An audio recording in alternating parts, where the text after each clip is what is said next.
नमस्कार, आप देख रहे हैं वर्ड हेडलाइन और मैं नंदिनी नागर। उत्तर प्रदेश के पूर्व प्रशासनिक अधिकारी और राष्ट्रीय अधिकार मोर्चा के संस्थापक और राष्ट्रीय अध्यक्ष अलंकार अग्निहोत्री ने आगामी विधानसभा में अपनी दावेदारी और उत्तर प्रदेश में सरकार बनाने का दावा किया। अलंकार अग्निहोत्री सर्व स्वर्ण समाज के एक कार्यक्रम में भाग लेने के लिए 15 मई को बुलंदशहर पधारे।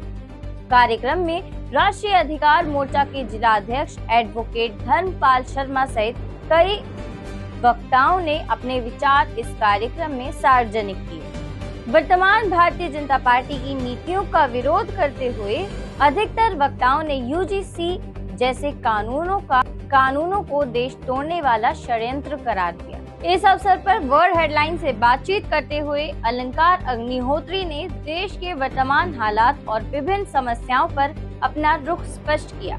आइए सुनते हैं क्या कहा अलंकार अग्निहोत्री ने। हमारे साथ हैं, आइए इनसे बातचीत करते हैं। बहुत बहुत धन्यवाद आपका सर, हमको समय दिया आपने। सबसे पहला सवाल मैं आपसे ये करना चाहता हूँ, जैसे कि आपने कहा कि आगामी 2027 में आप फ्रेम में होंगे और बहुत सारे मुद्दे भी आपने उठाए बुलंदशहर आने पर। मैं आपसे जानना चाहता हूँ कि जो आज के बड़े मुद्दे हैं, अगर आपकी सरकार आ जाती है या आज आप सरकार में होते तो प्रशासनिक अधिकारी के तौर पर जो अनुभव है आपने साझा किए, आज यूजीसी में आपको क्या करना चाहिए? यूजीसी रेगुलेशन तो देश में हटेगा, किसी भी रूप में लागू नहीं होगा। अगर ये लागू होता है देश में विद्रोह हो जाएगा। और अन्य मुद्दे हैं, SC/ST एक्ट का दुरुपयोग है देश में, अभिभावकों के साथ बच्चों के फीस के नाम पे, बच्चों का सिलेबस चेंज करने के नाम पे, बच्चों के स्कूल के ड्रेस के नाम पे अत्याचार हो रहा है। विभिन्न जो परीक्षाएं हैं, आप देख लो जिस तरीके से जो प्रतियोगी परीक्षाओं में पेपर, अभी नीट का पेपर आउट हुआ है, तो इसके संबंध में विशेष जांच, कम से कम इसको एक इतना सशक्त बनाया जाए। देश में जो आप देखेंगे 22 लाख 23 लाख बच्चों का शोषण हुआ जिन्होंने नीट का एग्ज़ाम देने गए, अब फिर से उन्हें तैयारी करनी पड़ेगी। कई लोग आप जानते हैं रात में स्टेशन पर रात गुजारते हैं, उनका पैसे नहीं होते, किसी होटल में खाने के पैसे नहीं होते, ऐसे लोग फिर से व्यवस्था करेंगे। आज ही 2 बच्चों ने सुसाइड किया है नीट में जो पेपर आउट हुआ है। आप ये सब चीज़ें अभी मुद्दे बनने वाले हैं, अन्य मुद्दे भी रहेंगे जो मैनिफेस्टो आता है, चुनाव। अरे भाई शांत हो जाओ जरा जी। सर, हम ये जानना चाहते हैं आपसे कि जैसे आपने नीट की बात कही और 24 लाख बच्चे इससे प्रभावित हुए और ये क्रम लगातार चल रहा है, 2022 में भी हुआ था, उससे पहले भी लगातार ये प्रक्रिया चल रही है।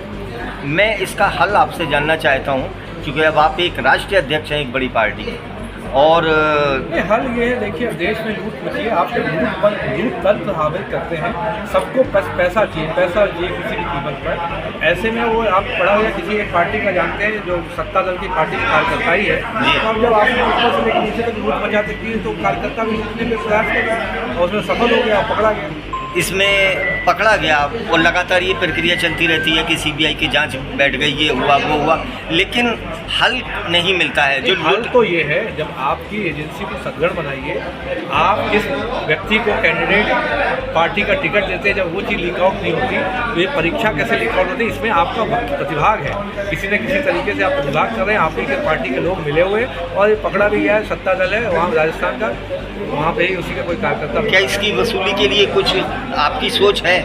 जो लुटे हुए 24 लाख लोग हैं उनके पैसे की वसूली, इनको तो देखिए वापस कायदे से कंपनसेशन होना चाहिए और जो इनसे वापस कोई किसी भी तरीके की फीस नहीं दी जानी चाहिए। अब ये सरकार है, खुद आप जानते हो सब लूट चुकी है, कहाँ से पैसे देगी? ये तो सब लुटा चुकी है, इसीलिए आपसे बोल रही है देश का जो फॉरेक्स रिजर्व इससे खत्म करता जा रहा है। अभी 5-6% फॉरेक्स रिजर्व गिर गया इनकी गलत नीतियों के कारण।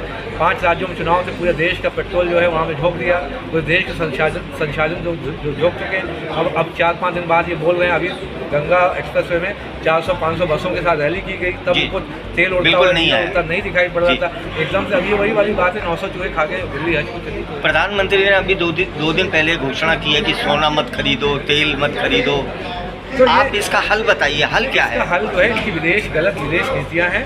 पहले ये जिन पार्टियों को, जिन प्रधानमंत्रियों को गाली देते थे उनका कोट करते थे। अब आज ये उसी स्थिति में पहुंच चुके हैं। जो कर्मा होता है, कर्मा हर चीज़ रिटर्न करता है, इनको रिटर्न गिफ्ट वापस मिल रहा है। और देश का और इनका जो रिटर्न गिफ्ट है, देश के लोग इस रिटर्न गिफ्ट को झेलने जा रहे हैं। इन्होंने पूरे देश को बेचा है, पूरे देश का जो रिसोर्स है वो चुनावों में इन्होंने लगाया है पूरे देश का। अब ये कह रहे हैं कि अब आप डीजल मत यूज़ करो, अब आप विदेश यात्रा मत करो, अब ये कह रहे हैं गोल्ड मत करो। तो आप स्वयं तो नहीं, ये 10 दिन पहले तक आपको समझ में नहीं आया था।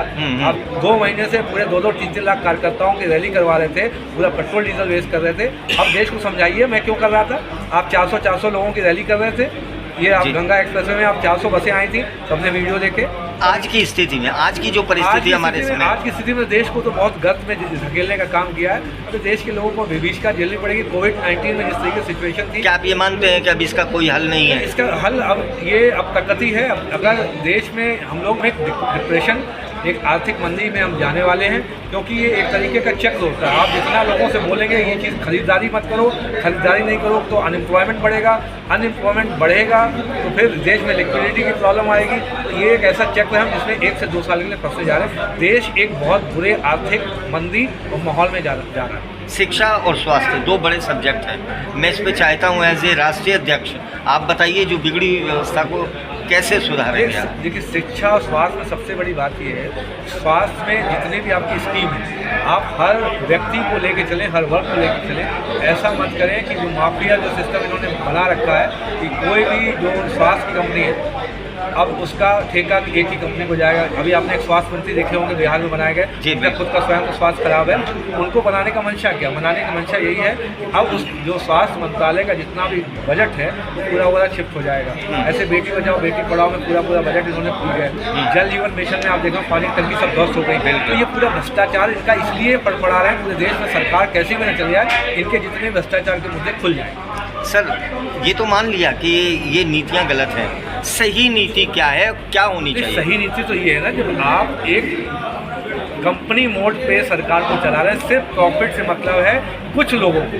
अगर आप उन कुछ लोगों को प्रॉफिट से मतलब नहीं होता, पूरे जो देश का बजट है, राज्य का बजट है, टारगेट दिया जा रहा है कि मुख्यमंत्रियों को 2,000 5,000 करोड़ लूट के हमें प्रति महीने देने हैं, वो गुजराती कंपनियों को जा रहा है। ठेके के माध्यम से किसी कंपनी को ठेका मिला, 5 करोड़ की टंकी का ठेका मिला, उससे 30% कमीशन लेके गुजरात चलेगी। ये हमें सभी ग्राम पंचायतों को जोड़ लेंगे तो 1000 करोड़ में इसमें आएगा। 30% ठेका सब कॉन्ट्रैक्टिंग में उससे 30% निकाला चलेगी, किसी और को दे दिया। तो क्या आप ये मानते हैं कि मॉडल जो हो पंचायत मॉडल होना चाहिए? वो तो होना ही चाहिए। अभी 73 दिए, देखिए नगर निगम में, पंचायती राज में अभी तक जो 74th अमेंडमेंट आप देखेंगे, 74th अमेंडमेंट शहरी व्यवस्था में तो लागू ही नहीं किया गया है। तो उसमें क्या है, जो नगर निगम के पार्षद हैं उसमें ज़्यादा अधिकार आएंगे, तो लोग अच्छे से उसको चयन करेंगे। ये देखिए, ये डिक्टेटरशिप है, ये व्यक्तिवाद है। एक व्यक्ति ने पूरे देश को परिचालन, उसकी हवस है, उसको जितनी 21 राज्यों में मुख्यमंत्री, उससे 1000 करोड़ प्रति महीना चाहिए, उसको प्रति महीना 21,000 करोड़ चाहिए, उसकी हवस है। उस हवस नहीं होती तो सब लोग सही काम कर रहे होते। तो ये उस व्यक्ति की कंपनीवाद की हवस है, इसलिए पूरे देश को इससे निजात पानी पड़ेगी, नहीं तो ये लूट के तबाह कर देगा। आप सिर्फ गुलाम बन के राजनीतिक पार्टी चलाने के लिए कहा जाता है कि हजारों करोड़ रुपया चाहिए, तो आपका स्रोत क्या है? हमारा कोई स्रोत नहीं, आप देख लीजिए आराम से, जो है यहाँ क्या कौन सा खर्चा हो रहा है। समाज जब जागृत है,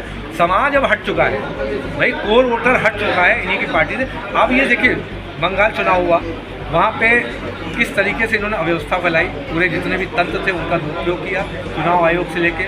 आप सोचिए, न्यायिक व्यवस्था से जब न्याय नहीं मिला, 27 लाख कोई वोटर थे, वो SIR उनको चुनाव में वोट देना चाहिए था, लेकिन नहीं दे पाए। क्या आपको अच्छा लगेगा? आप जेन्युइन वोटर होकर चुनाव वोट? जी बिल्कुल। तो इस तरीके से तंत्र करके जीत रहे हैं। अभी यहाँ देखिए उत्तर प्रदेश में कैसे दौड़ा भगा जाएंगे। उत्तर प्रदेश की जनता उस तरीके की नहीं, वहाँ इशू अलग थे, वहाँ ध्रुवीकरण अलग तरीके का था, हिंदू मुस्लिम ध्रुवीकरण था, इसलिए वहाँ से बच गए। यहाँ जनता माफ नहीं गई, यहाँ तो जनता दौड़ा के भगाएगी।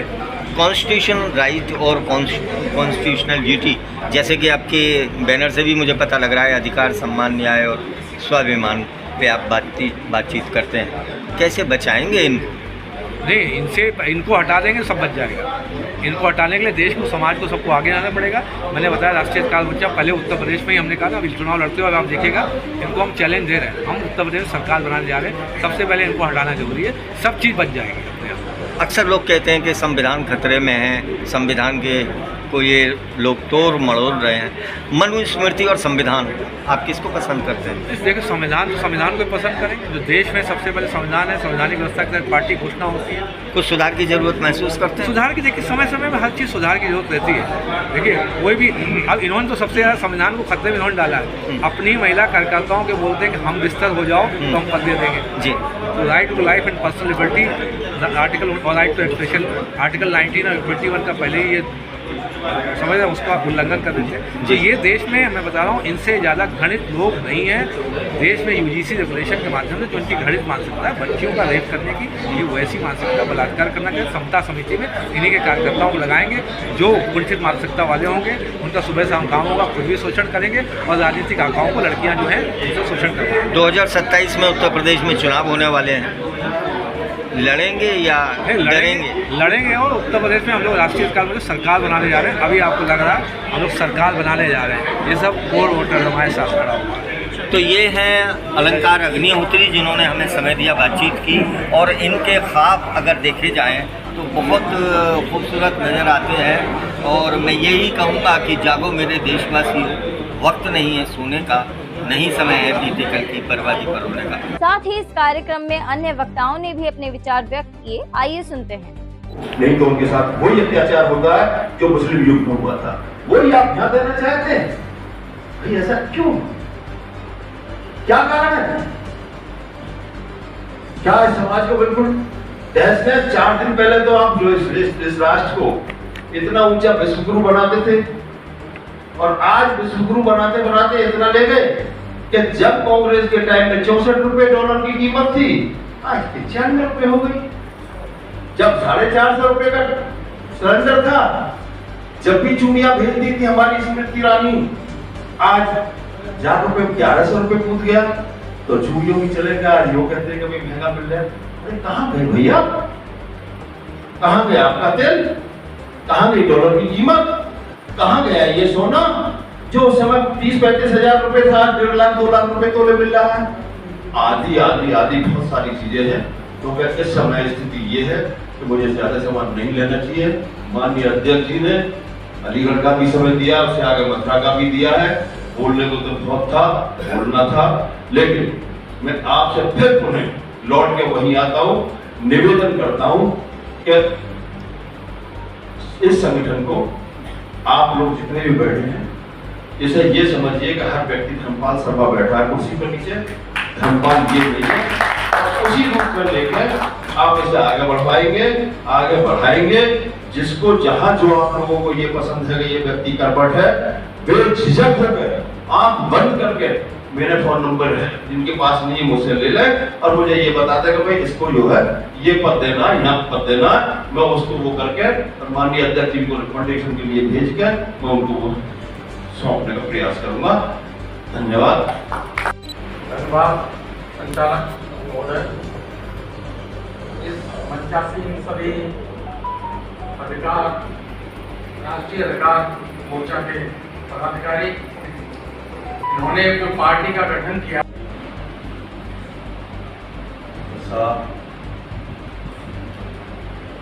मैं आज की डेट में, आज इसी सभा में बहुत ज़्यादा नहीं बोलूँगा, क्योंकि हमारे राष्ट्रीय अध्यक्ष जी को भी अलीगढ़ जाना है। जिस समय अलीगढ़ पहुँचना था वो समय उनका याद हो गया है, और हम लोग यहाँ एकत्रित हुए थे राष्ट्रीय अध्यक्ष जी को सुनने के लिए, और हम अपनी उसमें इतना समय ले रहे हैं, तो प्लीज आगे वाले और उससे भी आगे वाला जहाँ टाइम दिया है इसके लिए बहुत समस्या होगी।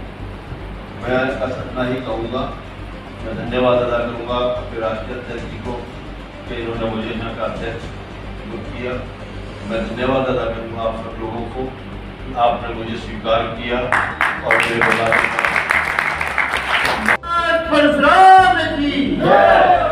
धन्यवाद साथियों।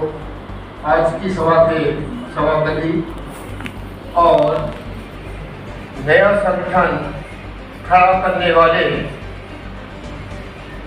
मैं समझता हूँ भारत के पहले त्यागी पुरुष अलंकार अग्निहोत्री, जिन्होंने राष्ट्रीय अधिकार मोर्चा के रूप में जो भारत में स्थापित किया है, मैं सबसे पहले अपने बुलंदशहर ब्राह्मण समाज एवं स्वर्ण समाज की तरफ से उनका अभिनंदन करता हूँ। साथियों, जोरदार तालियों से उनका अभिनंदन।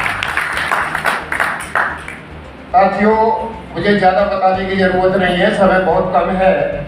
मेरे सामने कुछ ऐसे साथी बैठे हैं जो मैंने अपने स्वास्थ्य विभाग में 35 साल सेवा देकर के और अपने समाज को झंझोरा है अपनी सेवाओं से, तो मुझे ज़्यादा कहने की ज़रूरत नहीं है। जब कभी लंबा समय मिलेगा तब मैं बात करूँगा।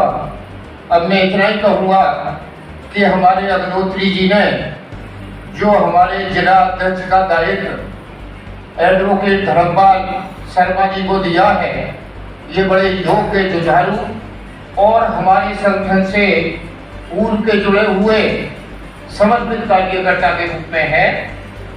मुझे और मेरे समाज को और बल्कि सर्व समाज को मैं समझता हूँ कि पूर्ण विश्वास है कि ये अलंकार अग्नोत्री जी की परीक्षा में 100% खरे उतरेंगे। हमारी इस कवरेज में अभी बस इतना ही। अगर आपको हमारी कवरेज पसंद आई हो तो कमेंट करें, हमारी इस खबर को लाइक करें, शेयर करें, चैनल को सब्सक्राइब जरूर कर लें। देखते रहिए वर्ल्ड हेडलाइन। मैं नंदिनी नागर, नमस्कार।